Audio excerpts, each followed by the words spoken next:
السلام علیکم ورحمۃ اللہ وبرکاتہ۔ عمر ریاض عباسی پروگرام مدینہ ثانی کے ساتھ حاضر خدمت ہے۔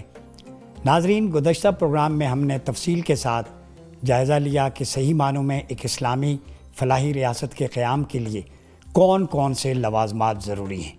مدینہ ثانی، جسے ہم پاکستان کے نام سے تعبیر کرتے ہیں، اس اسلامی ریاست کے خواب کی تعبیر، صحیح سمت میں سفر اور اس ضمن میں پیش آنے والی رکاوٹوں کا تجزیہ کرنے کی کوشش کی تھی۔ آج ہم سلسلے کو آگے بڑھائیں گے اور دیکھیں گے کہ ایک اسلامی ریاست کے مقاصد اور خواص کیا ہوتے ہیں۔ بنیادی عناصر میں سب سے پہلا عنصر اللہ تعالیٰ کی حاکمیت، جسے ایبسولوٹ سوورینٹی آف آلمائٹی اللہ کہا جاتا ہے، اور قرآنی قوانین کا نفاذ ہے، امپلیمنٹیشن آف ڈیوائن لا۔ جیسا کہ سورہ آل عمران میں اس انداز میں اللہ رب العزت نے فرمایا، الا لہ الخلق والامر، خبردار خلق اسی کی ہے اور حکم اسی کا ہے، یعنی کریشن بھی اللہ کی ہے، کمانڈمنٹ بھی اللہ کی ہے۔ اور اسی صورت میں دوسرے مقام پر اللہ رب العزت نے فرمایا، یقولون هل لنا من الامر من شیء قل ان الامر کلہ للہ۔ سورہ آل عمران میں فرمایا کہ لوگ پوچھتے ہیں کہ کیا ہمارا بھی کچھ اختیار ہے؟ کہہ دو کہ اختیار صرف اللہ کا ہے۔ ایک عام ریاست کے بنیادی طور پر 3 ستون ہوتے ہیں: اقتدار اعلیٰ، جسے سوورینٹی کہتے ہیں، انتظامیہ، جسے ایڈمنسٹریشن کہا جاتا ہے، اور مقننہ، جسے لیجسلیچر کہا جاتا ہے۔ ایک اسلامی ریاست میں یہی 3 بنیادی اجزاء ہیں، اس کے جو کوالٹیز کے اندر ایک رول پلے کرتے ہیں۔ فرق صرف یہ ہے کہ اسلام میں اقتدار اعلیٰ یا مطلق حاکمیت صرف اللہ رب العزت کی ہے، اور اسلامی نظام میں حاکم یا خلیفہ محض اس کے اختیارات عوام کی فلاح و بہبود کے لیے، ویلفیئر کے لیے، اللہ کی امانت کے طور پر وہ اسے استعمال کرے گا۔ اسی طرح انتظامیہ جو ہوتی ہے، یہ ایگزیکٹو جسے کہتے ہیں، کہ تمام فیصلے قرآن و سنت کے تحت ہوں گے، اور یہ ہمارے قانون میں بھی درج ہے کہ جتنے بھی لا ہیں وہ قرآن و سنت سے مبرہ نہیں بن سکتے۔ تو مقننہ یا پارلیمنٹ کی تمام قانون سازی کا ماخذ بھی احکام الہیہ اور سنت رسول صلی اللہ علیہ وسلم ہے، کیونکہ یہی 2 بنیادی ماخذ شریعت بھی ہیں۔ ناظرین، معاشرے میں ہر فرد کی بلا تفریق فلاح و بہبود، ترقی اور خوشحالی کے لیے یکساں مواقع کی فراہمی کوئی آسان کام نہیں۔ ریاست مدینہ کے قیام کے وقت بھی اسی طرح کی مشکلات پیش آئیں، تاہم رسول اللہ صلی اللہ علیہ وسلم نے ایک ایک کر کے ان تمام مسائل کا حل نکالا۔ آج ہم پروگرام مدینہ ثانی میں جائزہ لیں گے کہ ایک اسلامی ریاست کے مقاصد کیا ہوتے ہیں، اور یہ بھی عرض کرتا چلوں کہ اسلامی ریاست کا بنیادی تقاضا یہ ہوتا ہے کہ ملک میں ایسا ماحول کریٹ کیا جائے کہ وہاں کے باشندے ایک یونیورسل عدل و انصاف کے مطابق باہمی اشتراک کو یقینی بنائیں، پیپل ٹو پیپل کانٹیکٹ ہو، اور اس میں ہارمونیس ریلیشن شپ کی ڈیولپمنٹ ہو۔ مزید یہ کہ ایسا نظام مہیا کیا جائے کہ ایک فرد زندگی کے اجتماعی معاشی حالات میں آزادانہ طور پہ اپنا کی رول پلے کر سکے۔ ریاست مدینہ میں اس حوالے سے وہ کون کون سے اقدامات کیے گئے، ابھی تک ہم مدینہ ثانی میں نہیں کر سکے۔ پاکستان کو بنے 76 سال ہو گئے، لیکن ہم ابھی تک ریاست مدینہ کے مثالی تصور کی حقیقی معنوں میں تقلید نہیں کر سکے۔ اس کا بھی ہم انشاءاللہ جائزہ لیں گے۔ اپنے محترم مہمانوں کا تعارف کرواتا جاؤں۔ ہمارے ساتھ موجود ہیں جناب مفتی محمد زبیر صاحب، آپ کا تعلق اسلامی نظریاتی کونسل سے ہے۔ ہمارے دوسرے مہمان ہیں ڈاکٹر طاہر اسلام عسکری، شعبہ فکر اسلامی، علامہ اقبال اوپن یونیورسٹی سے۔ گفتگو کا آغاز کرتے ہیں مفتی صاحب آپ سے۔ یہ بتائیے گا کہ اسلامی ریاست کے جو 3 بنیادی ستون ہیں، اقتدار اعلیٰ، انتظامیہ اور مقننہ، جسے ہم سوورینٹی، ایڈمنسٹریشن اور لیجسلیچر کہتے ہیں، آپ یہ بتائیے کہ ان کو اسلامی پس منظر میں آپ کیسے بیان فرمائیں گے؟ بسم اللہ الرحمن الرحیم، نحمدہ و نصلی علی رسولہ الکریم، اما بعد۔ آپ نے حقیقی اور صحیح ایک اسلامی ریاست کے بنیادی 3 ستونوں کا تذکرہ فرمایا۔ چونکہ یہ ٹی وی چینل کا ایک پروگرام ہوتا ہے، تو عوام کے سمجھنے کے لیے آسان لفظوں کے اندر ان کی ذہنی سطح کے مطابق میں یہ بات عرض کرنا چاہوں گا کہ ایک ریئل اسلامک اور فیورٹ اسلامک اسٹیٹ کا جو تصور قرآن و سنت نے دے رکھا ہے، بنیادی طور پر اگر ہم کنکلوژن کریں تو اس میں 5 بنیادی اجزاء، انگریڈینٹس یا شرائط اور تصورات ہیں۔ پہلی بنیادی بات اس میں یہ ہے کہ امن و امان کا نظام درست ہونا چاہیے۔ قرآن کریم کے اندر اللہ رب العزت نے سورہ بقرہ آیت نمبر 126 کے اندر یہ ارشاد فرمایا وَإِذْ قَالَ إِبْرَاهِيمُ رَبِّ اجْعَلْ هَذَا الْبَلَدَ آمِنًا، کہ ابراہیم علیہ السلام یہ دعا مانگ رہے ہیں کہ یا اللہ اس شہر کو امن کا گہوارہ بنا دے۔ تو امن کی بات، لیکن یہیں پر ایک بات یہ ذہن کے اندر رکھنی چاہیے کہ جب امن و امان کی اور پیس کی بات کرتے ہیں تو اس میں 5 قسمی امن و امان شامل ہوتا ہے انتظامی سطح پر۔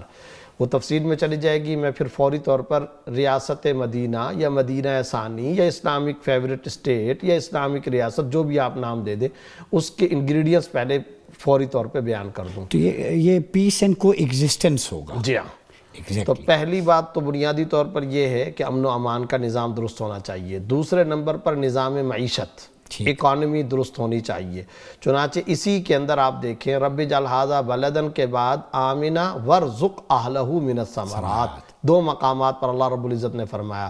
اسی طرح سورہ قریش آیت نمبر 4 کے اندر دیکھیں الذی اطعمہم من جوع وآمنہم من خوف، تو خوف کے مقابلے میں پیس اور امن و امان ہونا چاہیے، بھوک کے مقابلے میں معیشت درست ہونی چاہیے، ہر ایک کو غذا اور باہم طور پر روزگار کا نظام اس کو ملنا چاہیے۔ 2 باتیں ہو گئیں۔ تیسرے نمبر پر نظام تعلیم، یہ بات کہاں سے پتہ چلی؟ اقرأ بسم ربک الذی خلق۔ اب آپ دیکھیں ہم وہ جو بات کرتے ہیں نا کہ عہد رسالت سے پہلے معاشرے میں انارکی، فساد تھا، ماں بیٹی کا فرق ختم ہو گیا، وہ جو علامہ اقبال کے الفاظ ہیں پانی پینے پلانے پہ جھگڑا، تیرا جانور میرے جانور سے آگے کیوں چلا گیا، 32 سال اس پر جنگ رہی وغیرہ وغیرہ۔ تو ان سارے حالات میں بعثت نبوت ہوتی ہے اور پہلی وحی جو آ رہی ہے اقرأ اقرأ اقرأ، کیا اشارہ کر لیا کہ اگر صحیح ایک اسلامک ریاست اور نظام قائم کرنا ہے تو نظام تعلیم کی طرف آپ کو آنا ہوگا۔ تو یہ تیسرا بنیادی جز ہے۔ جی ناظرین، جیسے مفتی صاحب نے کہا کہ اقتدار اعلیٰ، انتظامیہ اور مقننہ، یعنی ریاست مدینہ کی وہ انگریڈینٹس جن پہ وہ بیس کرتی ہے وہ ریاست کھڑی ہے، اس کے اندر ہمیں انتظامیہ کا رول، مقننہ کا رول، نظام تعلیم، accountability, right person for the right job, merit پہ تقرری، یہ بنیادی خواص ہیں جو ریاست مدینہ کے ہیں۔ گفتگو کا سلسلہ آگے بڑھاتے ہیں۔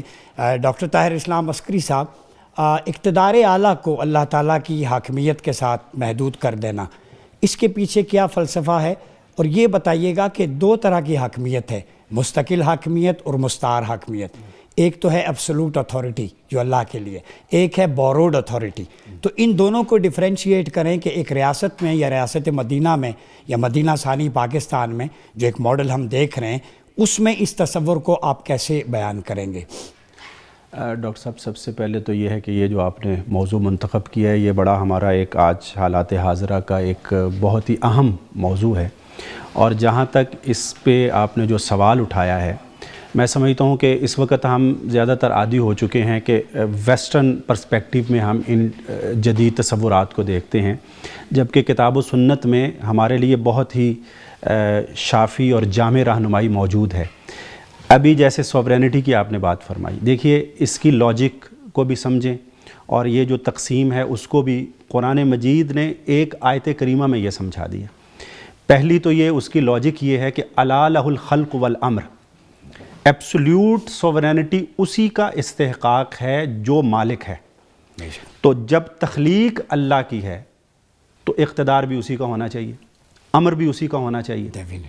لیکن اب اگلا مسئلہ یہ ہے کہ خلق جب اس دنیا میں موجود ہے تو انتظام بھی تو چلانا ہے نا۔ اب انتشار پیدا ہوگا، اب اللہ تعالیٰ خود تو آ کر فیصلے نہیں فرمائیں گے، بہت خوب۔ وہ انتظامی طور پر اب جب آپ نے چلانا ہے تو کسی ایک کو آپ حاکم بنائیں گے، عدالت میں آپ کچھ جج ہوں گے، باقی فیصلہ کروانے کے لیے آئیں گے، لیکن ان کو کچھ اتھارٹی چاہیے تاکہ وہ فیصلہ ان کا نافذ ہو۔ لیکن ان کی سوورینٹی یا اقتدار یا اختیار وہ ایبسولیوٹ نہیں ہو سکتا، اس لیے کہ وہ تو خود مخلوق ہیں، میں بھی مخلوق ہوں، آپ بھی ہیں، جج بھی مخلوق ہے۔ اب اس کو جج ہونے کے اعتبار سے مجھ پر کوئی فضیلت نہیں ہے، لیکن وہ ایک انتظامی طور پہ چونکہ اس نے فیصلہ کرنا ہے جس کو نافذ کرنا ہے انتشار ختم کرنے کے لیے. اب آپ دیکھیے کہ قرآن مجید نے اس کو کیسے بیان کیا, وَأَطِیعُوا اللَّهَ وَأَطِیعُوا الرَّسُولَ وَأُولِي الْأَمْرِ بَيْنَکُم, کہ اللہ کی اطاعت کرو, رسول کی اطاعت کرو, اور اپنے میں سے صاحب اختیار لوگوں کی. اولی الامر منکم. اب اولی الامر منکم جو ہے, ان کے ساتھ اطیعوا نہیں دہرایا. یہاں مفسرین نے یہ نقطہ بیان کیا کہ اللہ اور اس کے رسول کی اطاعت مستقل ہے, ایبسلیوٹ ہے, وہاں آپ سوال نہیں کر سکتے, وہاں پہ آپ کو سر تسلیم خم کرنا ہے. اولی الامر کی بھی اطاعت انتشار کے خاتمے کے لیے ضروری ہے, لیکن وہ مستقل نہیں ہے. فَإِن تَنَازَعْتُمْ فِي شَيْءٍ فَرُدُّوهُ إِلَى اللَّهِ وَالرَّسُولِ, وہ بھی انسان ہے, ان سے بھی خطا ہو سکتی ہے, آپ کا تنازع ان سے بھی ہو سکتا ہے, پھر اتھارٹی اللہ رسول ہوں گے, لیکن ان کے پاس جو اتھارٹی ہے وہ نفاذ کے لیے ہے, رفع نزاع کے لیے ہے, اور اس کے بغیر بھی نظام نہیں چل سکتا. تو اسلام نے ایک بیلنسڈ اپروچ دی ہے کہ ایبسولوٹ سوورینٹی صرف اللہ کی ہوگی, کسی انسان کو کسی پر کوئی حکومت حاصل نہیں ہے, حق حاکمیت حاصل نہیں ہے. اس کی ذمہ داری ہے یہ کہ وہ اللہ کے قانون کو نافذ کرے گا مخلوق پر, اس کے لیے ایک جو اختیار چاہیے, اس لیے فرمایا کہ اس کی بھی اطاعت کرو تاکہ انتشار ختم ہو جائے, لیکن وہ اختیار جو ہے اس کا پابند ہے. تو اس طریقے سے سارے ہم مخلوق جو ساری خلق خدا ہے وہ اللہ رسول کے احکامات کی پابند ہے, اور جہاں نفاذ کی بات ہوگی, رفع نزاع کی بات ہوگی, وہاں ہم اپنے حکام کی, اپنے قضات کی, ججز کی, یا جو بھی ایک ایڈمنسٹریٹو عہدے پہ موجود ہے اس کی اطاعت کی جائے گی تاکہ انتشار کا خاتمہ ہو جائے.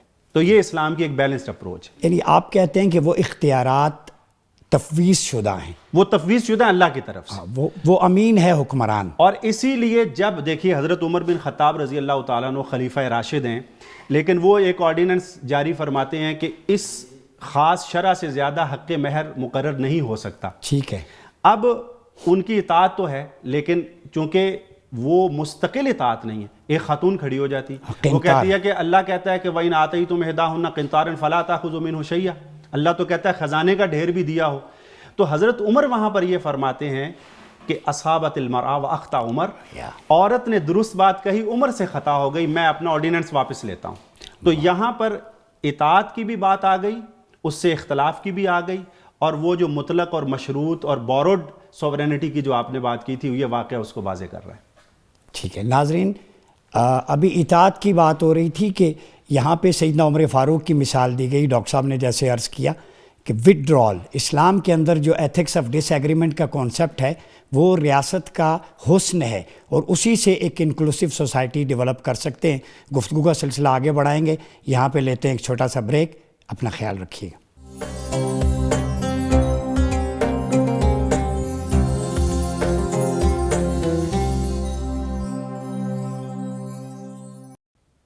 ویلکم بیک ناظرین. پروگرام مدینہ ثانی میں ایک بار پھر آپ کا خیر مقدم کرتے ہیں. ہم گفتگو کر رہے تھے اسلامی ریاست میں اقتدار اعلیٰ, مقننہ انتظامیہ کا رول کیا ہونا چاہیے.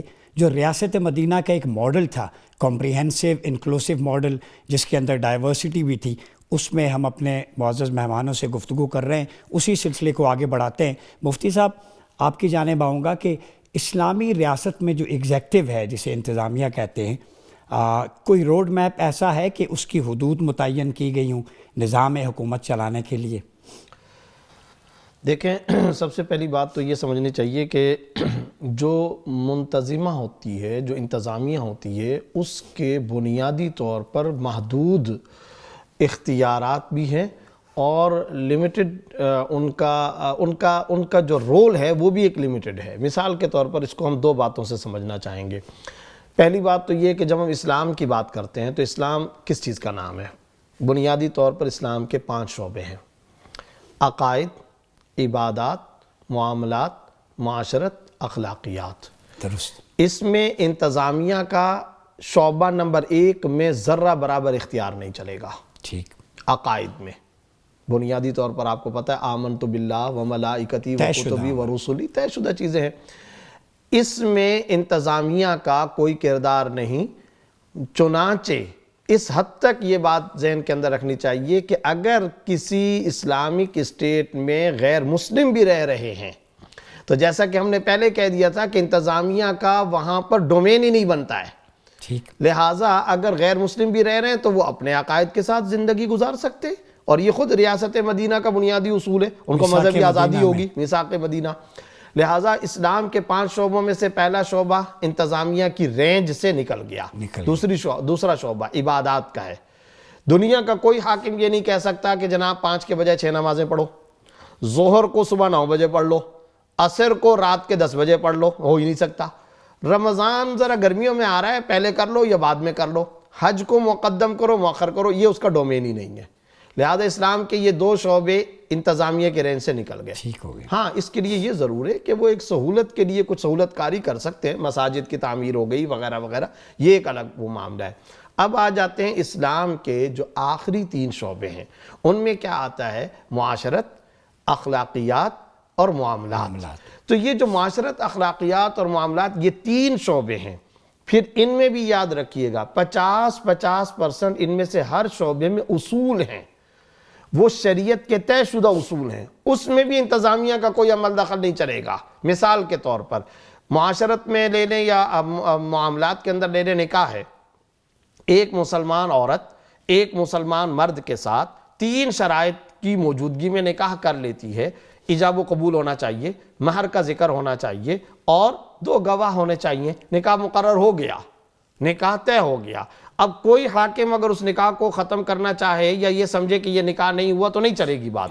تو ان 3 شعبوں کے اندر بھی 50% اسلام کے قرآن و سنت کے بنیادی اصول ہیں، ان میں بھی انتظامیہ کا کسی قسم کا کوئی رول نہیں آتا. اب آ جاتے ہیں 3 شعبوں کے 50%. وہ جو 50% ہیں ان میں زیادہ تر وہ معاملات ہیں جو پبلک ڈیلنگ سے تعلق رکھتے ہیں، جس کا میرا اور آپ کے ساتھ تعلق پیپل ٹو پیپل کانٹیکٹ. اس کے اندر انتظامیہ کے معاملات آئیں گے. یہ ڈومین، یہ دائرہ کار، یہ میدان بنتا ہے انتظامیہ کا. لیکن اس میں بھی ایک بات یاد رکھیے گا، اس منتظمہ کو یا مقننہ کو یا عارضی مقتدرہ کو اسلام نے مکمل آزاد نہیں چھوڑا، اس میں بھی بنیادی اصول دے دیے ہیں. اور اب مثال کے طور پر وہ اصول کیسے ہیں؟ پہلی بات تو یہ کہ اسلام کا کوئی طے شدہ اصول تمہارے اس معاشرتی نظام یا معاملات کے نظام کے اندر متاثر نہ ہو.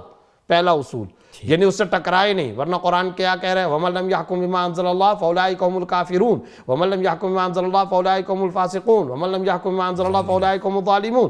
خدا کے قرآن کے خلاف جو فیصلہ کرے گا ظالم ہے، کافر ہے، فاسق ہے، یعنی اس کے یہ فعل ظالمانہ ہے، کفریہ ہے، فاسقانہ فعل ہے. اچھا جی، تو اس میں اسلامی تعلیمات ساتھ ساتھ اس کے اندر ایک اور بات ہے، تصرف الامام بالرعیت منوط بالمصلحہ، کہ امام کا جو تصرف پبلک کے ساتھ ہوگا وہ مصلحت کے ساتھ بندھا ہوا ہونا چاہیے. ذاتی عشرت کدے کی آبادی، ذاتی عیش و عشرت کا تصور نہیں، پبلک انٹرسٹ، لوگوں کا فائدہ، مملکت کے باشندوں کا انٹرسٹ، مملکت کے باشندوں کا فائدہ، عرف و عادت یا مصالح مرسلہ کہہ سکتے ہیں. مصالح مرسلہ، اس کو سامنے وہ رکھے، تب جا کر جیسا کہ شیخ نے فرمایا تھا اطیعوا اللہ واطیعوا الرسول واولی الامر منکم. تو یہ جو اولو الامر ہے اللہ اور اس کے رسول کی اطاعت کے نیچے ہے، اس سے مشروط ہے، اس کے ساتھ مشروط ہے. جی بہت خوبصورت انداز میں آپ نے اس کو ایلیبوریٹ کیا کہ جہاں تک ایگزیکٹو یا انتظامیہ ہے اس کی جو ذمہ داریاں ہیں جو قرآن و سنت میں طے شدہ ہیں، اور بعض معاملات ایسے ہیں جو رولر یا حاکم کی ڈومین میں آتے ہیں، چاہے وہ ایتھیکل گورننس سے ریلیٹڈ ہوں، سوشل ڈیولپمنٹ سے ریلیٹڈ ہوں، تو اس کے اندر حاکم وقت قرآن و سنت کے اصولوں کی روشنی میں پبلک کو فیسیلیٹیٹ کرے گا. اس میں عرف و عادت اور مصالح مرسلہ کا خیال رکھا جائے گا. آگے بڑھتے ہیں گفتگو کے سلسلے کو لے کے. ڈاکٹر صاحب یہ بتائیے گا کہ جہاں تک قانون سازی کا تعلق ہے تو مدینہ ثانی جسے ہم پاکستان کہتے ہیں، اور یہ ٹرم لوگ سوال پوچھتے ہیں ہم سے کہ آپ نے مدینہ ثانی کیوں کہا اس کو، چونکہ پاکستان کی مدینہ کے ساتھ بہت ساری نسبتیں ہیں. رمضان کے اندر قرآن مجید نازل ہوا، پاکستان کا قیام بھی رمضان میں ہوا. شب قدر لیلۃ القدر ہے، پاکستان کا قیام بھی اسی رات میں ہوا. تو مدینہ کی ریاست ایک اسلامی نظریے پہ قائم ہوئی، پاکستان بھی اسلامی نظریے پہ قائم ہوا. تو اسی طرح ہجرت مدینہ ہوئی تو ریاست وجود میں آئی. مدینہ طیبہ کا ترجمہ ہے پاکستان. ہاں، اسی طرح پاکستان جو ہے وہ ہجرت کے نتیجے میں وجود میں آیا، اور مدینہ طیبہ لینڈ آف دا پیور. اب یہ بتائیں کہ جب قانون سازی کی بات آتی ہے تو مدینہ ثانی میں اس میں اسلامی جو پروویژنز ہیں، اصول ہیں، ان کا کس حد تک خیال کیا جاتا ہے؟ چونکہ ہم نے بعض اوقات دیکھا ہے کہ عجلت میں بہت سارے قوانین ایسے بنا دیے جاتے ہیں بغیر بحث کے، ڈیبیٹ کے، یا اسلامی نظریاتی کونسل کو بھیجے بغیر، ان کی سفارشات پہ عمل کے بغیر. تو یہ بتائیں کہ کس حد تک ان کا خیال رکھا جاتا ہے، اور ایک اسلامی ریاست میں ان پروویژنز کا کس حد تک کیسے خیال رکھا جا سکے؟ اچھا ڈاکٹر صاحب، اس میں یہ بڑی اہم بات ہے، اور یہی ایک اسلامی ریاست کو غیر اسلامی ریاست سے ممتاز کرتی ہے. جی. یعنی بنیادی طور پہ جو سیکولر سٹیٹس ہیں ان میں یہ ہوتا ہے کہ قانون سازی جو ہے، لیجسلیشن جو ہے، اس پر کوئی بھی مذہب وغیرہ کا کوئی اس میں رول نہیں ہونا چاہیے. وہ آپ پارلیمنٹ سوورن ہے، اور وہ جو ہے جیسے کہا جاتا ہے برٹش پارلیمنٹ کے بارے میں کہ وہ صرف مرد کو عورت ڈکلیئر نہیں کر سکتی، باقی سب کچھ کر سکتی.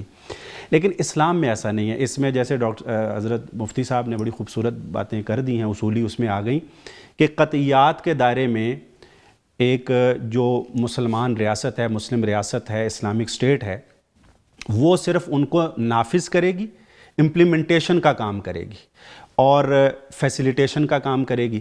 لیکن ایک بہت بڑا، اچھا یہ بھی ایک غلط فہمی ہے، وہ سمجھ لیا جاتا ہے کہ جیسے کوئی ایک چیز پڑی ہوئی ہے بس وہ اٹھا کے کر لی اور باقی وہ ان کا کوئی کام نہیں. ایسا نہیں ہے. آپ اگر اسلامی تاریخ کو دیکھیں تو بہت بڑا ایک دائرہ ہے جس کو ہم مباحات کا دائرہ کہتے ہیں. اس کے اندر حاکم کو اور مجلس شورا کو، جو اس کو اسلام شورا کہتا ہے، وَشَاوِرْهُمْ فِي الْأَمْرِ وَأَمْرُهُمْ شُورَى بَيْنَهُمْ، وہ شورا کے شورائیت کیا ہے؟ وہ جو نئے پیش آنے والے مسائل ہیں، صورتیں ہیں، ان پہ شریعت کا اطلاق کیسے ہوگا، اور استنباط بھی کریں گے. وہ نئی صورتیں بھی پیدا ہوں گی. پہلے سے جو صورت بدل گئی، حضرت عمر رضی اللہ تعالیٰ عنہ کے دور کو صرف دیکھ لیں، کتنا نبی کریم صلی اللہ علیہ وسلم کے دور مبارک سے وہ قریب تر ہے، یعنی صرف 2.5-3 سال کا ہی فاصلہ ہے نا. تو آپ دیکھیے حضرت عمر رضی اللہ تعالیٰ عنہ نے جو قانون سازی کی، اس کو اب اسلامی اصطلاح میں اجتہاد کہا جاتا ہے. اور یہاں پر میں اقبال کو بھی تھوڑا سا حوالہ دے دوں کہ اقبال یہی کہتے تھے کہ اس وقت جو اسلامک اسٹیٹ ہوگی وہ اجتہاد کر لے گی، اور اجتہاد پارلیمنٹ کی ذمہ داری ہے، کیونکہ نافذ اس نے کرنا ہے. تو وہاں اہل لوگ بٹھائیں. اب وہ ایک الگ ڈیبیٹ آ جائے گی.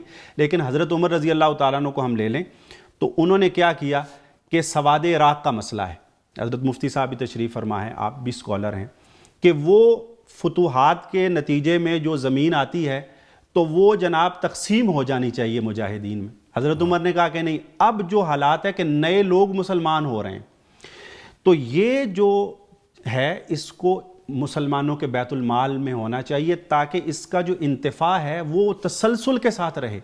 اور اگر آپ اس کی تاریخ کو اٹھائیں، اس ایشو کو، اس پر 1-2 دن نہیں، ہفتوں بحث ہوئی. صحابہ کرام نے، جیسے اب کہتے ہیں نا کہ ایک قانون کا مسودہ آیا اور اس پر اب بحث ہو رہی ہے اسمبلی میں، یہ حضرت عمر رضی اللہ تعالیٰ عنہ نے کیا. تو وہ جو قانون سازی ہے جس میں مصلحت عامہ ہے، مسئلہ مرسلہ ہے، شرعی مسالے کا تحفظ ہے، مسلم امہ کا جس میں زیادہ فائدہ ہے، اس کو لیا جائے گا اور اس کے مطابق قانون سازی کی جائے گی. اور جہاں پہ قطعیات ہیں، اللہ رسول نے کہہ دیا کہ سود حرام ہے. اب کوئی مسلمان ریاست وہ متفق ہو جائیں کہ سود کو جائز کر دیں، یہ نہیں ہو سکتا. سود ممنوع رہے گا. اب ہمیں کیسے چلنا ہے، اس کے لیے وے آؤٹ کیا ہے، یہ اجتہاد سے ہم نکالیں گے. تو یہی دائرہ کار ہے، اسی کو آپ پھیلا لیجئے. تو یہ ایک بہت بڑا دائرہ ہے. حضرت عمر رضی اللہ تعالیٰ عنہ نے کہ جی چوری کی سزا، اب قحط پڑ گیا، اب وہ پکڑ کے لے آئے جی اس کا ہاتھ کاٹے. یہاں اجتہاد کیا کہ نہیں، دیکھیں نبی کریم صلی اللہ علیہ وسلم نے چوری کی سزا مقرر فرمائی، قرآن مجید نے اس کو بیان کیا، لیکن اس میں یہ بھی تو ہے کہ وہ بھوکا نہ ہو. اب اگر بھوک سے مرتے ہوئے کسی نے کو کھانا چرا کے اپنا پیٹ بھر لیا ہے تو میں کیسے اس کے ہاتھ کاٹ دوں. تو ان ساری چیزوں کو مد نظر رکھنا یہ لیجسلیشن ہے. اس میں بالکل ایک مسلمان ریاست جو ہے، اسلامی ریاست ہے، اس کے حکمران اور اس کی مجلس شورا اور پارلیمنٹ کو مکمل اختیار ہے کہ وہ اجتہاد کرے، قانون سازی کرے، بشرطے کہ وہ قطعیات کا طے شدہ اور اجماعی امور کو تبدیل نہ کرے، اور جو بھی پبلک انٹرسٹ کی چیزیں ہیں اس میں وہ قانون سازی لائے. اسلام اس کے بارے میں آپ کو اجازت دیتا ہے. اس کا مطلب یہ ہے ڈاکٹر صاحب، جیسے آپ بیان فرما رہے ہیں کہ پارلیمنٹ میں سفارشات بھی جاتی ہیں اسلامی نظریاتی کونسل کی، ان کی روشنی میں وہاں پہ قانون سازی ہوتی ہے، پھر اس کو سینٹ میں بھیجا جاتا ہے.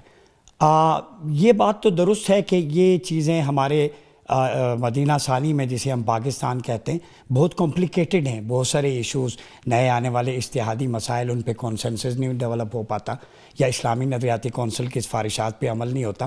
مفتی صاحب یہ بتائیے گا کہ جو ریاست آپ صلی اللہ علیہ وسلم کی سربراہی میں مارز وجود میں آئی اس کے خواص کیا تھے؟ مثلا اگر ہم ہسٹری میں دیکھیں تو جب مکہ سے مدینہ ہجرت کی مواخات ڈیکلریشن ہوا ہے اور ہیو ناٹ کے درمیان، take from the upper class divide into lower class, جیسے وفی اموالہم حق للسائل والمحروم، تو وہ ایک پریکٹیکل سوشو اکانومک آرڈر آپ نے ڈیولپ کیا۔ میثاق مدینہ تھا، اس کے آرٹیکلز 47 ہمیں بتاتے ہیں کہ 24 آرٹیکل غیر مسلموں سے متعلق ہیں، 23 مسلمانوں سے۔ تو آپ بتائیے کہ میثاق مدینہ، مواخات مدینہ، اس طرح کے اور بہت سارے خواص تھے ریاست مدینہ میں، وہ کون سے تھے، اس کے پیچھے حکمت کیا تھی، اور پاکستان کو آئیڈیل سٹیٹ بنانے کے لیے مدینہ ثانی ہم ان خواص کو کیسے امپلیمنٹ کر سکتے ہیں؟ دین و دنیا کی جتنی اعلیٰ ترین خصوصیات و صفات ہو سکتی ہیں ان سے مزین اور مسلح اگر کوئی اسٹیٹ تھی تو شرح صدر کے ساتھ صرف محبت و عقیدت کی بنیاد پر نہیں، ریسرچ و تحقیق کی بنیاد پر ہم کہہ سکتے ہیں کہ وہ روئے زمین پر ریاست مدینہ تھی۔ بے شک۔ آپ دیکھیے سوشل ورکنگ کا آپ نے کہا، خود ام المومنین حضرت خدیجہ الکبریٰ رضی اللہ تعالیٰ عنہ نے پہلی وحی کے بعد جب آپ صلی اللہ علیہ وسلم ام المومنین حضرت خدیجہ رضی اللہ عنہ کے پاس تشریف لائے اور زملونی زملونی فرمایا، بخاری کی 3 حدیث، اس موقع پر حضرت خدیجہ رضی اللہ عنہ نے 10 باتوں کی شہادت دی ہے۔ ان 10 کی 10 باتوں میں نماز کا تذکرہ نہیں ہے، روزے، زکوٰۃ، حج کا کوئی تذکرہ نہیں ہے۔ اندازہ لگائیے نبی کی اہلیہ نبوت کا تعارف کرا رہی ہیں، انت تصل الرحم، تکسب المعدوم، تحمل الکل، تقری الضعیف، تعین علی نوائب الحق۔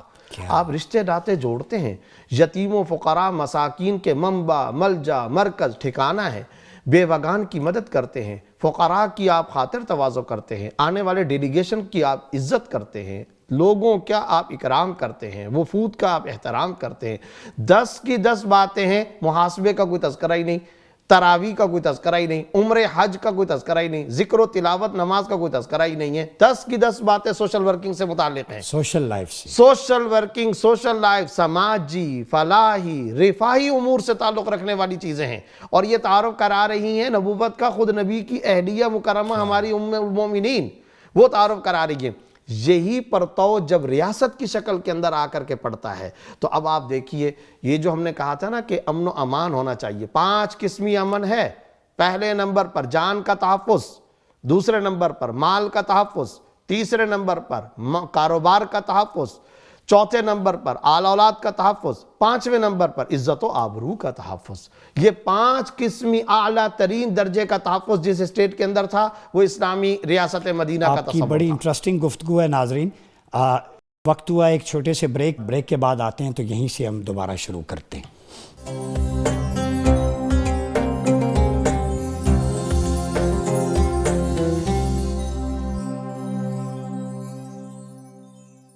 ویلکم بیک ناظرین، پروگرام مدینہ ثانی کی گفتگو کا سلسلہ وہیں سے بڑھاتے ہیں۔ مفتی زبیر صاحب، آپ ذکر کر رہے تھے ریاست مدینہ کے وہ خواص کا، اور ان کو ہم پاکستان میں کیسے ڈھال سکتے ہیں اس پہ؟ تو یہ میں نے عرض کیا تھا کہ 5 قسمی تحفظ تھا، 5 قسمی امن و امان۔ اب اس کی ڈیٹیل کے اندر جائیں گے تو شاندار مناظر، شاندار داستانیں، شاندار آپ کو سٹوریز ملیں گی کہ کیسے زبردست قسم کا یہ تحفظ اور یہ امن و امان یقینی بنایا گیا۔ آگے آ جائیں معیشت کے حوالے سے، ان کو ہم شریعت کے مقاصد اور اہداف بھی کہہ سکتے ہیں، بالکل کہہ سکتے ہیں، آبجیکٹیوز آف جی شریعت۔ بالکل ایسے ہی کہہ سکتے ہیں۔ ارتھ پر، نظام کے حوالے سے یہ بنیادی شرائط ہیں۔ چنانچہ یہ جو ہوتا ہے نا جب مختلف سیکٹریین مختلف مسالک و مکاتب فکر کی میٹنگز ہوتی ہیں تو میں اس میں عام طور پر یہ کہا کرتا ہوں کہ بھائی پیس ہر مسلک کی بنیادی ضرورت ہے، بے شک۔ امن ہر ایک کی ضرورت ہے۔ بقول مولانا علی میاں کے کہ جب انسانوں کو گاجر مولی کی طرح کاٹا جا رہا ہو تو ادب کی بزمیں نہیں سجائی جا سکتی، جب لاشیں پڑی ہوئی ہوں، خون بہہ رہا ہو تو کوئی بھی مسلک والا اپنے مسلک کی تبلیغ و نشر و اشاعت کیسے کرے گا؟ اور یہ تو ہر مسلک والے کی چاہت ہوتی ہے نا کہ میرا مسلک پھیلے۔ تو میں عام طور پر شیعہ، سنی، دیوبندی، بریلوی سب سے کہتا ہوں بھائی سب سے پہلے تو امن و امان، یہ امن پیس ہر ایک کی بنیادی کلیدی ضرورت ہے۔ جب تک اس کو نہیں پورا پر کرو گے تو کیسے آپ اپنے نشر و اشاعت کا کام، دعوت و ارشاد کا کام کر سکتے ہیں؟ تو یہ پہلے نمبر پر انشور کرنا، اس کی گارنٹی ہونا یہ ضروری ہے۔ پھر معیشت کے حوالے سے آپ اندازہ لگائیے، وَرْزُقْ أَهْلَهُ، آمنہم من خوف سے پہلے اطعمہم من جوع، باعزت روزگار، مملکت کے ہر باشندے کو روزگار، وافر روزگار. اور پھر کسی مفسر نے تو بڑا خوبصورت نقطہ لکھا ہے کہ وہاں جو دعا مانگی ہے نا وہ آٹے روٹی کی نہیں مانگی ہوئی ہے. ورزق آلو من الثمرات، فواکہ، پھل بھی ہے اللہ ان کو عطا کر. آج ہم جاتے ہیں نا کہ مکہ کو دعائیں ہیں، ساری دنیا کے پھل وہاں پر پہنچے ہوئے ہیں، تو پیچھے دعائے ابراہیمی کا اثر چلا ہوا آ رہا ہے. تو میری مملکت کے باشندوں کو اعلیٰ ترین رزق و معاش مل جائے. حضرت عمر مارکیٹوں میں جا کر کے چکر لگا رہے ہیں، میک شور کر رہے ہیں اس بات کو. اور پھر کیا کہا جا رہا ہے؟ نحن قسمنا بینہم معیشتہم فی الحیات الدنیا، ہم معیشت کو تقسیم کرتے ہیں. بالکل منصفانہ انداز کے اندر ہونا چاہیے. معیشت میں مساوات نہیں ہے لیکن معیشت میں انصاف ہے.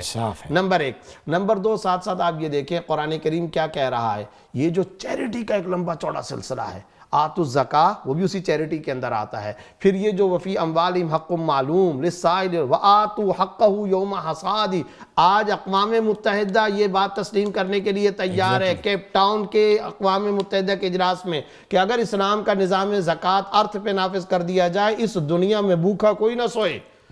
آپ دیکھیں کیا کہا جا رہا ہے، من یشبع وجارہ جائع الی جنبہ لیس المؤمن.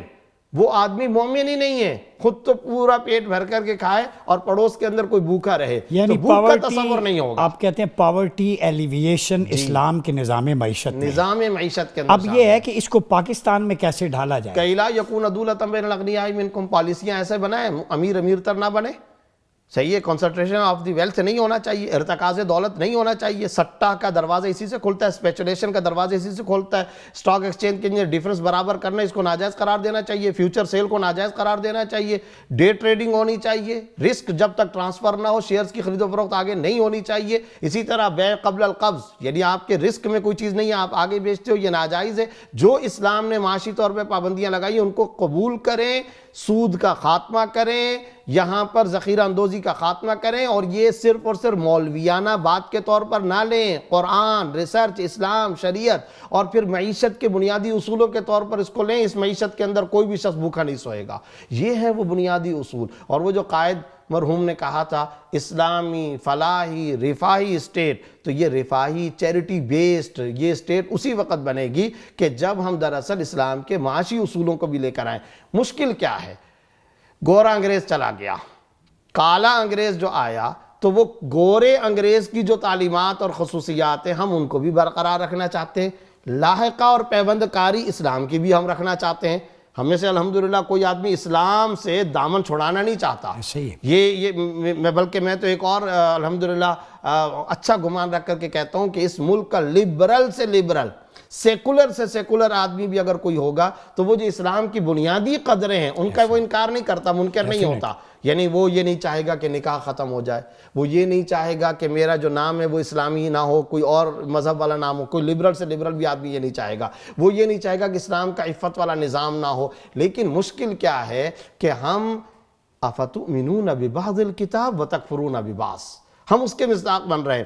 بعض چیزیں اسلام کی ہم لینا چاہتے ہیں، بعض چیزیں نہیں لینا چاہتے. تو دیکھیں اس طرح سے نہیں ہوگا. اسلام پیوندکاری کا دین نہیں ہے. اسلام دم چھلا سابقہ لاحقے کو قبول نہیں کرتا. یہ دراصل ایک خود دستور حیات ہے. ادخلوا فی السلم کافہ، جب تک کمپریہنسو دستور حیات کے طور پہ ضابطۂ زندگی کے طور پر نہیں لیں گے یہ ساری کی ساری مشکلات باقی رہیں گی. جیسے آپ نے عرض کیا کہ آپ بیان فرما رہے تھے معاشی انصاف بہت ضروری ہے. ہم مواقعات میں بھی دیکھتے ہیں ڈاکٹر صاحب جب مہاجرین انصار کے پاس آئے مکہ سے ہجرت کر کے تو وہ سب کچھ چھوڑ کے آئے تھے. They left each and everything in the way of Allah. اور انصار کا مطلب یہ ہے مددگار. تو آپ صلی اللہ علیہ وسلم نے دونوں کو بھائی چارے کی فضا بھی قائم کی، فریٹرنٹی کلب بنایا ریاست مدینہ میں، سوشو اکنامک آرڈر ڈیولپ کیا کہ ان کو کاروبار میں، تجارت میں، اپارچونیٹیز میں برابر کا شریک کیا. ڈاکٹر صاحب آپ یہ بتائیے گا کہ پاکستان کا موجودہ جو پارلیمانی نظام ہے، پارلیمنٹری فارم آف گورنمنٹ، یہ اس ریاست مدینہ کے ماڈل کے خواص کس حد تک پورے کر رہا ہے؟ یہ میں اس لیے پوچھ رہا ہوں کہ پاکستان میں جب بھی صدارتی نظام آتا ہے تو ہم دیکھتے ہیں کہ ڈیمز بنتے ہیں تو صدارتی نظام میں انیشیٹیوز لیے جاتے ہیں، پاورٹی ایلیویشن ہوتی ہے، تمام پازیٹیو چیزیں ادھر ہوتی ہیں. تو کیا وجہ ہے کہ پارلیمانی نظام کے وہ اثرات یا ثمرات عام آدمی تک نہیں پہنچ پا رہے؟ اس کی کیا وجہ ہے؟ ڈاکٹر صاحب یہ تو بڑی آپ نے ایک بنیادی سی بحث کی طرف رخ موڑ دیا ہے. دیکھیے یہاں پہ پہلے تو اسلام کا جو مزاج ہے وہ تو یہ ہے کہ یہ انتظامی جو معاملات ہیں یہ جیسا کہ ہم نے پہلے بھی بات کی کہ اجتہاد بالمصلحہ اور مصلحت عامہ پر استوار ہیں. تو ان میں آپ کوئی بھی صورت اختیار کر سکتے ہیں. یہ کوئی منصوص معاملات نہیں ہیں, یعنی کوئی قرآن مجید نے یا سنت نے ہمیں ایسی چیز نہیں دی, اصولی ہدایات دے دی ہیں. تو ظاہر ہے کہ دونوں طرح کے نظاموں کے کچھ میرٹس ہیں, کچھ ڈی میرٹس ہیں. ظاہر ہے اس کی وجہ جو آپ نے فرمائی اس میں یہ ہے کہ اس میں ارتکاز ہوتا ہے, ارتکاز اختیارات ہوتا ہے. تو وہ جو ایک پالیسی بنتی ہے اس کو امپلیمنٹیشن آسان ہوتی ہے, وہ بہت زیادہ. اب اس میں پارلیمنٹری سسٹم میں یہ ہے کہ پروونشل اسمبلیز الگ ہے, نیشنل اسمبلی الگ ہے, سینٹ الگ ہے, اور پھر وہ آپ کا جو بلدیاتی نظام بھی آ جاتا ہے. تو اس میں وہ فیصلہ سازی جو ہے وہ اس کا جو ہے نا ایک اس میں کافی پھیلاؤ آ جاتا ہے, اور پھر اس کی وجہ سے فیصلے وہ ایک طویل پروسیس بن جاتا ہے. تو ظاہر ہے پھر وہ نفاذ میں بھی مسائل آتے ہیں. لیکن اس کے اندر یہ نہیں ہوتا, وہ ایک آپ نے پالیسی بنائی, اس کو امپلیمنٹ کیا, آپ نے اپنی ٹیم بنائی اور اس کو وہ کیا. لیکن اس کے اندر جو ایک خوبی یہ ہے کہ وہ یہ ہے کہ اس میں مشاورت کا عمل بہت سطحوں پہ ہو جاتا ہے. جیسے یہ مختلف فورمز ہیں تو ہر جگہ پہ مشاورت ہو رہی ہے, تو جتنی آپ مشاورت کریں گے آپ خامیوں سے بچ سکتے ہیں. صدارتی نظام میں اگر تو کوئی اچھا آدمی آ گیا اور وہ نیک اور وہ عادل آ گیا تو وہ ترقی ہوگی, اور اگر خدا نخواستہ وہ ایسا آ گیا کہ جس کے اندر ایک مطلق العنانیت ہے تو پھر آپ اس کو روکیں گے کیسے؟ نہیں, وہ امرہم شورا بینہم, شورائیت جو ہے اس کے تحت وہ روح اس میں برقرار رہے تو وہ آئے. اور جہاں تک آپ نے دیکھیے بات حضرت مفتی صاحب نے کی, اس پہ میں تھوڑی سی ایڈ کرنا چاہوں گا کہ میثاق مدینہ کو ان ٹرو سینس اگر ہم امپلیمنٹ کر دیں, جو کہ ہمارے آئین میں کچھ اس کی باتیں کافی ساری آ بھی گئی ہیں, اس میں کوئی چیز آپ صلی اللہ علیہ وسلم نے نہیں چھوڑی. ابھی معاشی انصاف کی بات ہوئی, مواخات کی صورت میں موجود ہے. آپ دیکھیں کہ وہاں سلطنت کے دفاع کی بات ہے, مملکت کے دفاع کی بات ہے, پھر پیسفل کو ایگزسٹنس کی بات ہے, وہاں پر مائنورٹیز کے رائٹس کا تحفظ ہے, وہاں پر سوشل جسٹس کا جو نظام ہے, لیگل سسٹم کی وہاں پہ بات ہوئی. آپ صلی اللہ علیہ وسلم نے یہ فرمایا کہ یہود اپنی عدالتیں قائم کر سکتے ہیں, اپنے ججوں کے پاس لے کے فیصلے جا سکتے ہیں. دفاع کی جب بات ہوگی تو یہود اور مسلمان مل کر دفاع کریں گے. پاپولزم آ گیا, ٹھیک ہے, تو وہاں پہ ڈائیورسٹی ہے, تکثیری سماج کو آپ نے قائم کیا, ملی ارتباط کہہ سکتے ہیں, ملی ارتباط, اور اس میں جتنے بھی گروہ موجود ہیں لا اکراہ فی الدین کے تحت ان کو کھلی آزادی ہے اپنے عبادت گاہوں کی. اور معاشی انصاف ہے, وہاں پر سود وغیرہ پہ جو قدغنیں لگائیں اس کی بھی وجہ یہ تھی. آپ نے پوچھا کہ کیسے وہ ہوگا, تو وہ اسی طرح ہوگا کہ دولت کے ارتکاز کو آپ روک دیں اور آپ معیشت کے اندر تمام طبقات کو شامل کریں. اور یہ بڑی انٹرسٹنگ مفتی اس لیے آپ نے جو فرمایا نا کہ وہ مانگنے آیا, تو آپ نے کہا بھائی اس کو کوئی کلہاڑا لے دو. تو اگلی دفعہ وہ آیا تو اس نے قرض بھی واپس کیا اور اس نے کہا اب میں کسی کو لے کے دینے کی پوزیشن میں ہوں. مفتی صاحب اس میں ڈاکٹر صاحب جیسے بیان کریں, آرٹیکل 38 میں بھی ہم دیکھتے ہیں کانسٹیٹیوشن آف پاکستان, اس میں کہ سوشو اکانومک ڈیولپمنٹ جو ہے رسپانسبلٹی اسٹیٹ کی ہے, ہیلتھ, آپ کا شیلٹر, آپ کا روزی روٹی, اس کی کلاز ایف میں ہے ٹو ایلیمینیٹ ربا ایز ارلی ایز پاسبل. یہ بڑا انٹرسٹنگ چیز ہے, یعنی قانون بنے ہوئے 40-50 سال ہو گئے, ابھی تک ٹو ایلیمینیٹ ربا ایز ارلی ایز پاسبل نہیں ہوا. یعنی لکھا ہوا ہے سود کا خاتمہ جلد سے جلد ہو. جس ریاست کی ہم بات کر رہے ہیں جو آئیڈیل اسٹیٹ ہو, اس میں سیدنا ابوبکر صدیق رضی اللہ تعالیٰ عنہ جب اپوائنٹ ہوئے خلیفہ تو آپ کی تنخواہ کا معاملہ آیا, تو آپ نے فرمایا میری تنخواہ مدینہ کے مزدور کے برابر ہوگی. تو انہوں نے پوچھا لوگوں نے کیسے گزارا ہوگا, فرمایا جیسے کامن مین مزدور کا ہوتا ہے. فرمایا نہ ہوا, فرمایا میں مزدور کی تنخواہ بڑھا دیتا ہوں. یہ ہوتا ہے ریاست مدینہ کے ویژنری لیڈر, جن کا ویژن کہ جب تنخواہ بڑھانے کی فیسیلیٹیٹ کی بات آئے تو دینے کی بات آئے تو اپنی ذات سے شروع نہیں کرتے بلکہ ایک عام آدمی کی ذات سے شروع کرتے ہیں. یہ ویلفیئر اسٹیٹ کا کانسیپٹ ہوتا ہے جو ایک رولر دے سکتا ہے, اور ان کے زیر انتظام جتنے بھی گورنرز ہوتے تھے, عمال تھے, عمرا تھے, ان کو چیک کیا جاتا تھا اپوائنٹمنٹ سے پہلے کہ اس کے ایسٹس کتنے ہیں, آمدن کتنی ہے, تاکہ جب یہ اپنے عہدے سے واپس آئے مکمل کر کے تو ٹیلی کیا جائے کہ اس نے اپنے اثاثے بڑھائے تو نہیں. یہ ساری پریسیڈنٹس ہمارے پاس ریاست مدینہ کی شکل میں موجود ہیں.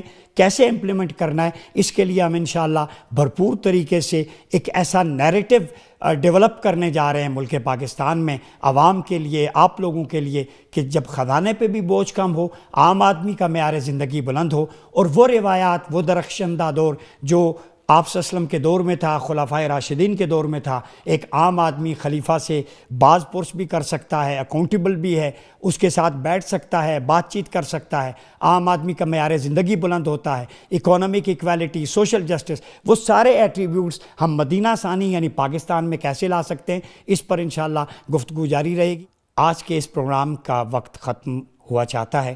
ہم نے اپنے معزز مہمانوں جناب مفتی زبیر صاحب اور ڈاکٹر طاہر اسلام عسکری صاحب سے مدینہ ثانی کے موضوع پہ سیر حاصل گفتگو کی۔ اقبال کے اس شعر کے ساتھ پروگرام کو وائنڈ اپ کرتا ہوں۔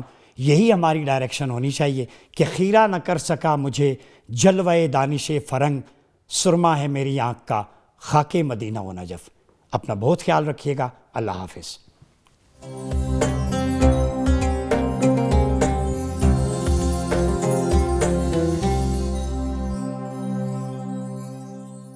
اب خبر آپ کی دسترس میں، ہر وقت بر وقت۔ ابھی سنو نیوز کے یوٹیوب چینل کو سبسکرائب کیجئے، بیل آئیکن پر کلک کیجئے اور باخبر رہیے ملکی اور بین الاقوامی حالات سے یقین کے ساتھ۔